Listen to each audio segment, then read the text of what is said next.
ചേട്ടാ ഒരു ടീച്ചർ ശമ്പളം കിട്ടാനായിട്ട് തൂങ്ങി വെച്ചറിഞ്ഞാ ഇന്നലെ ന്യൂസിൽ കണ്ടത് രക്ഷണ്ടായിരുന്നാ സംഭവം എത്രയോ പറയുന്ന കേട്ടത് 13 ലക്ഷം റുപ്യ അവർ കൈക്കൂലി തന്നെ കൊടുത്തിട്ടുള്ളൂ 6 കൊല്ലായിട്ട് പൈസ കിട്ടിയില്ല ശരിക്കും ചൂഷണം ചെയ്യുന്നല്ലേ ഇവര് ചൂഷണം ചെയ്യുന്ന മാനേജ്മെന്റ് ചൂഷണം ചെയ്യുന്നതാണ് നിൽക്കട്ടെ. പക്ഷെ അതിനെക്കാട്ടി ഏറ്റവും വലിയ നമ്മൾ ചെയ്യുന്ന നാട്ടുകാർ ചെയ്യുന്ന ഒരു ബുദ്ധിത്തം വെച്ചാൽ ഒരു ജോലി കിട്ടാൻ വേണ്ടി എത്ര ലക്ഷവും അത്ര ലക്ഷമല്ല ഇപ്പൊ ഒരു LP സ്കൂളിൽ UP സ്കൂളിലൊക്കെ 50 ലക്ഷം റുപ്യ 50 ലക്ഷം. അതെ അതിപ്പം അത് വർദ്ധിപ്പിക്കുന്ന വെച്ചാൽ കൊടുക്കാൻ ആളിലുണ്ടല്ലോ. അതെ അതെന്തായാലും ടെക്നിക്ക് മനസ്സിലായി നിങ്ങൾക്ക്. അതായത് ഞാൻ മാഷ് എനിക്ക് പെൻഷൻ പറ്റുമ്പോൾ മിനിമം ഒരു 75 ലക്ഷം മുതൽ 1 കോടി റുപ്യ വരെ കിട്ടും. അപ്പൊ അതിലൊരു 50 ലക്ഷം സ്കൂളുകാർക്ക് കൊടുത്തു. അപ്പൊ എൻ്റെ മോനോ അവിടെ കയറി നിങ്ങൾ ഏതെങ്കിലും സ്കൂളിൽ നോക്കിക്കോ പരമ്പരാഗതമായിട്ടുള്ള ഒരു അവസ്ഥയിലേക്കാണ് എത്തിപ്പോകുന്നത്. അങ്ങനെ ഇവർക്ക് ചെറിയ ശമ്പളം ഇല്ലല്ലോ. അധ്യാപകർക്കല്ല ഭയങ്കര നല്ല പൈസ ഉണ്ട്, നല്ല വരുമാനമുള്ള. അല്ലെങ്കിൽ ഈ 50 ലക്ഷം ഇവരെ പൈസ മേടിച്ചിട്ട് ഇവർക്ക് ശമ്പളം കൊടുത്തിരിക്കും. മനുഷ്യ നിങ്ങൾ മനസ്സിലാക്കേണ്ടത് ഒരു മാഷ് ഒരാഴ്ചയിൽ 5 ദിവസമല്ലേ പണിയെടുക്കേണ്ടത്.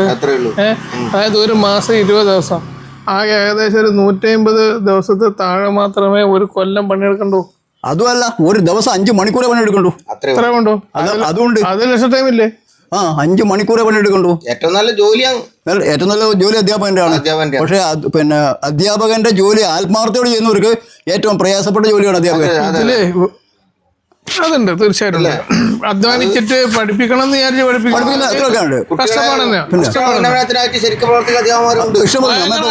ആടടച്ച് പഠിപ്പിക്കാൻ പാടില്ല. പക്ഷേ ഇത് മാനേജ്മെന്റ് ശരിക്കും അവർക്ക് മാനേജ്മെന്റ് അല്ല ശമ്പളം കൊടുക്കേണ്ടത്. ഈ മാനേജ്മെന്റ് വേണ്ട കടലാസുകൾ റെഡിയാക്കി ഗവൺമെന്റ് സമർപ്പിച്ച ശേഷം മാത്രമേ ഗവൺമെന്റ് ശമ്പളം കൊടുക്കുള്ളൂ. അതാ കുഴപ്പം. പിന്നെ ശമ്പളം ഇവർക്ക് കിട്ടാത്തത് പേപ്പറുകൾ കൃത്യമായിട്ട് കൊടുക്കണ്ടേ. ഇതിനൊക്കെ ഒരു സംഭവം ഉണ്ടായി നമ്മുടെ നാട്ടിൽ.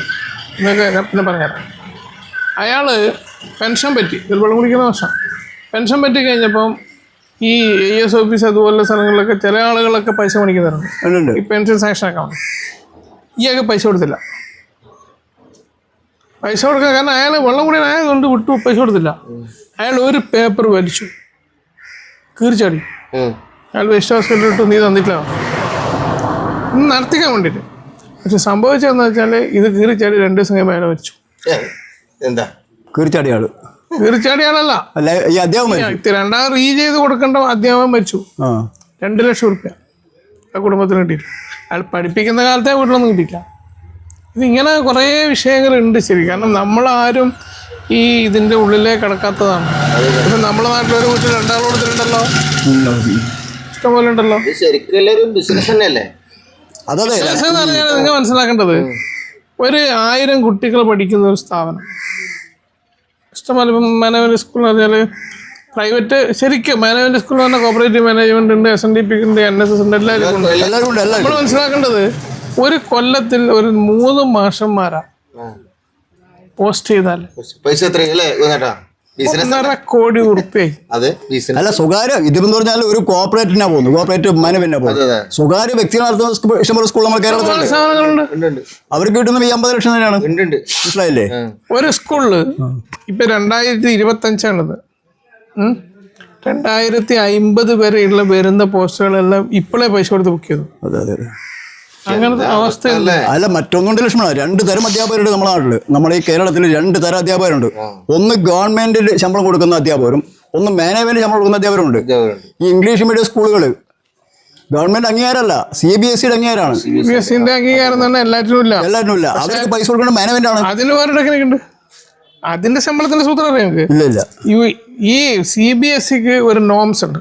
അതിനനുസരിച്ച് അവർ ഇത് പ്രകാരം ശമ്പളം കൊടുക്കാൻ പറഞ്ഞു.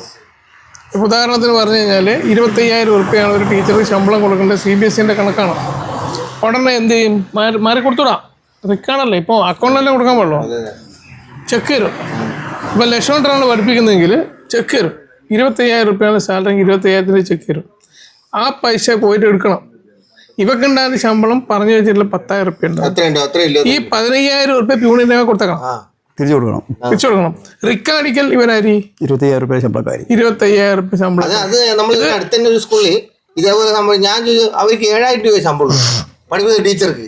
എത്രയിലും ആ പക്ഷെ ഞാൻ വിചാരിച്ചു 7,000 രൂപക്ക് എന്താ ഈ സംഭവം ഇത്ര വെച്ചത്? അതുമല്ല വേറൊരു പ്രശ്നമുണ്ട്. അപ്പൊ മാഷ് പറഞ്ഞ കറക്റ്റ്. ഗവൺമെന്റ് സ്കൂളുകളിൽ അല്ല ഗവൺമെന്റ് അങ്ങനെയുള്ള സ്കൂൾ ഗവൺമെന്റ് അങ്ങനെയുള്ള സ്കൂളുകളിൽ പഠിപ്പിക്കുന്ന അധ്യാപകന്മാരെക്കാട്ടിയും കഷ്ടപ്പെടാൻ ഇവർക്ക് പണി കൊടുക്കുന്നത്. കൂടുതൽ സമയം പഠിപ്പിക്കണം. അത് മാത്രമല്ല, ഈ ഇംഗ്ലീഷ് കൊടുത്ത് പഠിപ്പിക്കുന്ന മനുഷ്യന്മാർക്ക് എന്താ പ്രശ്നം അറിയാം? ഇതുങ്ങൾ രാവിലെ 7 മണിക്ക് എണീച്ചിട്ട് ബസ് കയറണം. ഈ പിള്ളന്മാരെല്ലാം തെളിക്കണം, തെളിച്ചിട്ടാണ് കൊണ്ടാക്കണം, വൈകുന്നേരം കൊണ്ടാക്കണം. ആകെ ലാഭം തിന്ന് വീടിന് മുമ്പിലിക്കുക, അത്രേ ഉള്ളൂ. അവിടെ നിന്ന് കയറി ഇവിടെ ഇറങ്ങാം. പിന്നെ എവിടെ ജോലി എന്ന് വെച്ചാൽ കല്യാണാലോചന മറ്റു കാര്യങ്ങൾക്ക് എവിടെ ജോലി ചെയ്താലും ഞാൻ ഇംഗ്ലീഷ് മീഡിയം സ്കൂളിലെ അധ്യാപികയാണ്, ടീച്ചറാണ്. പൈസ കൊടുത്തിട്ട് പഠിപ്പിക്കാൻ പോയാൽ എന്ത് ആത്മാർത്ഥത ഉണ്ടാവും? ഒന്നും ഉണ്ടാവില്ല. അല്ല അവർക്ക് അവരാ ശമ്പളം കിട്ടണമെന്നില്ല അതിന്റെ. അത് പഠിപ്പിച്ചാലും കാരണം ഇവ ക്യാഷ് കൊടുത്തിട്ട് കയറുന്നത്. അതെ അതെ. അല്ല പക്ഷെ നമുക്ക് എൻ്റെ അനുഭവത്തിൽ എൻ്റെ പരിചയക്കാരായ കുറച്ച് അധ്യാപകരുണ്ട് ഇങ്ങനെ നല്ല മാഷന്മാരുണ്ട്. അവർ പൈസ കൊടുത്ത് കയറി തന്നെയാണ്. ഇപ്പം മാനേജ്മെൻറ്റ് സ്കൂളിൽ എൻ്റെ സുഹൃത്തുക്കൾ തന്നെയാണ് അവർ. പിന്നെ ഞാൻ ശ്രദ്ധിച്ച സമയത്ത് അവർ രാവിലെ 8 മണി 8:30 ആകുമ്പം അവർ സ്കൂളിൽ എത്തുന്നുണ്ട്. വൈകുന്നേരം അവിടെ നിന്ന് പോകുമ്പോൾ 6 മണിയാവുന്നുണ്ട്. അതിന് വേറൊരു കാര്യമാണ്. പക്ഷേ ചില ആളുകൾ, നിങ്ങളാരും ഉദ്ദേശിച്ചത് എനിക്കറിയാം, പക്ഷെ ചില ആളുകൾക്ക് എനക്ക് പഠിപ്പിക്കണം, എൻ്റെ മക്കൾ പഠിപ്പിക്കണം എന്നൊരു ചിന്താഗതിയുണ്ട് ശരിക്ക്. പിന്നെ അതിനൊരു പാരമ്പര്യമുണ്ട്. ഞാൻ 50,000 കൊടുത്ത് പഠിപ്പിച്ച ഇറക്കുന്നത് ഇത് അതിനൊരു പാരമ്പര്യം കൂടി ഉണ്ട്. എന്ന് വെച്ചാൽ പരമ്പരാഗതമായ അധ്യാപക കുടുംബത്തിൽ എന്ന് പറഞ്ഞാൽ ഇപ്പം വർഷാപ്പിലാണ് നിങ്ങളെ മക്കളാണെങ്കിൽ അതിൻ്റെ വാലും മുറിയും തലയെല്ലാം പഠിച്ചിട്ടുണ്ടാവും. ഇതിന് ഏടെ എത്തും ഒന്നും നമുക്ക് പറയാൻ പറ്റില്ല. അല്ല എന്തോ ആയിക്കോട്ടെ, ഗവൺമെന്റ് കൃത്യമായ നടപടി ശുപാർശ ചെയ്തിട്ടുണ്ട്. അതായത് അന്വേഷണത്തിന് ഉത്തരവിട്ടിട്ടുണ്ട്. അല്ല അങ്ങനെ ഒരു ഗുണമുണ്ട് നമ്മൾ ഇപ്പോഴത്തെ ഗവൺമെന്റ്. അത് ആരെങ്കിലും ആയിക്കോട്ടെ, പക്ഷെ അവർ വളരെ കൃത്യമായിട്ടുള്ള അന്വേഷണം നടക്കണല്ലോ. അതുകൊണ്ട് തന്നെ പേടിയുണ്ട് ആൾക്കാർക്ക്. പേടി വേണം, കുറെയൊക്കെ ചെയ്യാൻ അവർക്ക് പേടിയുണ്ട്. ദൂർത്ത് നിൽക്കൂലും. അതാണ് അല്ലേ?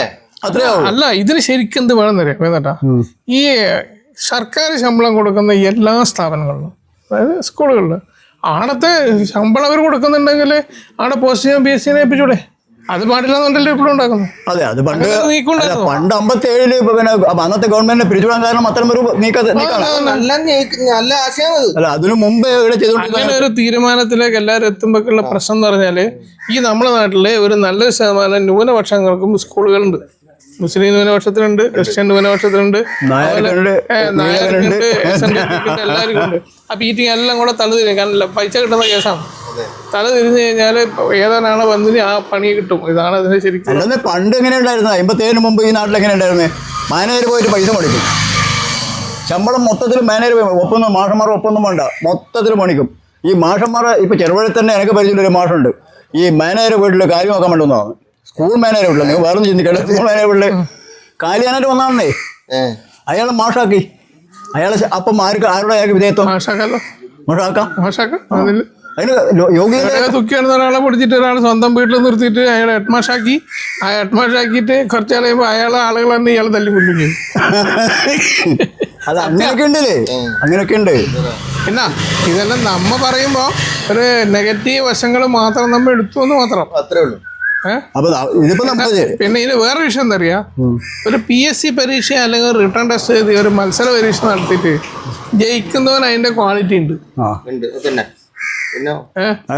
അല്ലാതെ ഇപ്പൊ എവിടെയെങ്കിലും പോയിട്ട് എന്തെങ്കിലും ആക്കിയിട്ട് വന്നിട്ട് മാഷായി കഴിഞ്ഞാൽ ഒന്നിന് പൈസ കൊടുത്തതിന്റെ അഹങ്കാരം ഉണ്ടാവും, വീട്ടിൽ പൈസ ഉണ്ടാവും. ഇത് എൻ്റെ ചോറാണ് എന്ന് തോന്നുന്ന ഒരു അവസ്ഥയിൽ ചില ആളുകൾ ഒരു മാസം ഒരു സാറിനോട് പറഞ്ഞു എൻ്റെ വീട്ടിൽ അടക്കര ചൊപ്പ് വിറ്റല്ലോ ഇതിനേക്കാളും പൈസ കിട്ടും.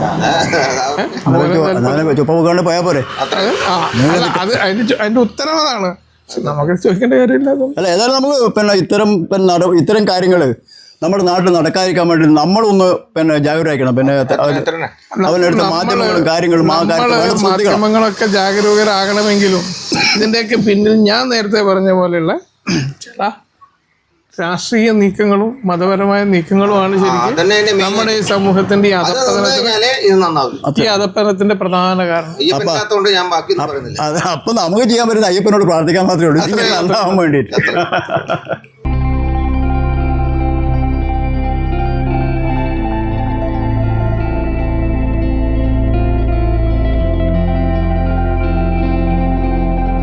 Saint Mary's nursing college Cherupuzha 100% ജോലി ഉറപ്പോടെ nursing assistant, lab technician, pre primary teachers training കോഴ്സുകൾ. ചുരുങ്ങിയ ഫീസ് നിരക്ക് തവണകളായും ഫീസ് അടയ്ക്കാം. 30 വർഷത്തെ സേവന പാരമ്പര്യവുമായി സെന്റ് മേരീസ് നഴ്സിംഗ് കോളേജ്, അമ്പലം റോഡ്, ചെറുപുഴ. ഫോൺ 9947771550.